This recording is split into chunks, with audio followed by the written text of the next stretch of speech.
I just don't see them going to RFK or certainly wouldn't go to Trump. They might sit it out, but I think what was very apparent this week was when the US abstained from the UN Security Council resolution, which has kind of brought this Biden and Benjamin Netanyahu feud out into the fore. It'd been bubbling along, and now it's just crashed out into the spotlight. And I think part of that is because Biden and his administration is very aware that there's a significant element of his party that doesn't like what Israel is doing. Now, you try and please everybody, then no one's going to be happy. And I think that's kind of the mess that he's got in his hands right now. Welcome to The Debrief, where we talk with the Washington Examiner's top journalists about the headlines they're covering and where the story's going next. I'm Sarah Bedford, and I'm here with managing editor Chris Irvine. Hi. And Chris, Robert F. Kennedy Jr. is still very popular in the polls. He just announced a running mate.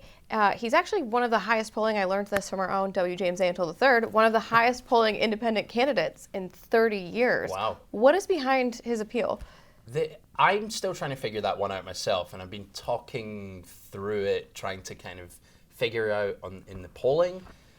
I don't know necessarily if it's a Kennedy thing as much as it is a antipathy with Joe Biden and Donald Trump. And the thing that I keep coming back to that's surprising is there's polling that shows Kennedy is going to hurt Biden more in the election compared to Trump. And that's a thought I can't quite marry in my head, because I think Kennedy does have certain aspects, not least the name, that appeal to maybe some disenchanted Democrat voters. But I would have thought that there's a certain part of his whole shtick that appeals to some elements of the Trump base as well. I am also very skeptical about polls in general, but fair credit to Kennedy. I thought he was going to disappear after about a month or so, and he did have a second launch when he went from Democrat to independent, but he's stuck around, and if anything, he seems to be gaining a little bit of momentum. I think it's maybe just a sign of the fact that people don't particularly want either Biden or Trump to be the president and come 2025. That's right, and Biden sort of addressing that, I suppose, is holding a big ticket fundraiser in New York City on Thursday night. He'll have Obama, Bill Clinton, a bunch of celebrities. Do you think this is a reflection, bringing out the big guns this early in the election, a reflection that the Biden campaign is worried about his appeal? I think for sure, yes. I mean, they're crowing that they're going to raise about $25 million, so they can pull that lever, and it makes sense because Obama is probably the biggest name that the Democrats can get. Still, he still has that sort of rock star status for a lot of Democrats. It's been interesting reading the sort of drip feed of reports this week that Obama is concerned about Trump probably winning, and he's been sticking his oar in a little bit more. But you can use that and use his popularity, but every time you do, it just juxtaposes with the current president and how he's unpopular, he's old, some of you've heard that one before, shuffles about, he doesn't have that vigor or energy that Obama and even Bill Clinton now. Clinton is somewhat of a shadow of his former self, but he still oozes that kind of natural charisma. So while it comes with the aspect of they're going to raise a hell of a lot of money whenever they get these guys in front of a crowd, it just kind of reminds everybody that the person that they're doing it for is very, very flawed. Biden's consistently low poll numbers are in large part because independent voters cross over, right-leaning voters give him low marks in the economy, on immigration, but his far left flank is also starting to turn on him, right? Sure.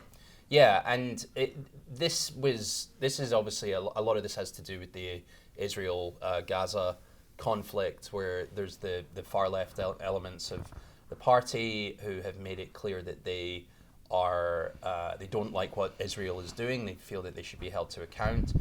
We saw this in primaries in Michigan, in particular, a couple of other ones, where they gave Biden a little bit of a bloody nose and let him know that, look, you know, we can help you win this election, but you can also lose this election because of us. Now, there's a long way to go until November, and whether they actually kind of pull that lever, I remain a bit skeptical. I just don't see them going to RFK or certainly wouldn't go to Trump. They might sit it out, but I think what was very apparent this week was when the US abstained from the UN Security Council resolution, which has kind of brought this Biden and Benjamin Netanyahu feud out into the fore. It'd been bubbling along, and now it's just crashed out into the spotlight. And I think part of that is because Biden and his administration is very aware that there's a significant element of his party that doesn't like what Israel is doing. Now, you try and please everybody, then no one's going to be happy. And I think that's kind of the mess that he's got in his hands right now. I have a theory on that note that part of why Trump is doing so well is that Biden's obvious weaknesses that weren't there in 2020 and they weren't there for Trump's opponent in 2016 are giving a kind of permission structure for people to openly admit that they support Trump, where it was like socially and professionally toxic to say that you were going to vote for Trump in 2016 and 2020. And it feels like there's almost a vibe shift where it's not as bad to say it out loud that you're supporting Trump. If that vibe shift continues, I mean, the toxicity of Trump is really what Biden's counting on. Is that fatal for Biden? I think that's a great theory. I think the thing about Trump is you kind of know all the skeletons in his closet. And even if there are other skeletons right at the very back, it doesn't matter with Trump. Right. He kind of owns it, or he just denies it. People already assume the worst about him. Yeah, So. right. Whereas Biden, yes, there's a lot of, 4 years ago, he didn't have the records that he has. And people, I think you're probably right. I think there is a certain element of like, okay, well, Trump's not great, but neither's Biden, so I might as well go for Trump. It's kind of, I guess, it's not quite the unknown, but if it's opting for that, well, hey, let's see what a second Trump administration could look like. I think there is that element. Can't be any worse than exactly. this, That I think that's exactly what it is. So yeah, maybe Biden's just overexposed, and as you say, people find out more about him, and the more you see him, the more you're like, oh God, I'm not sure if I can do this for another 4 years. So yeah, I think you might be onto something there. And maybe they'll put him back in the basement for the rest of this. We'll see. We can only hope. Well, Chris, thank you so much for being here today. You can get more writing from Chris and the rest of the political team at washingtonexaminer.com.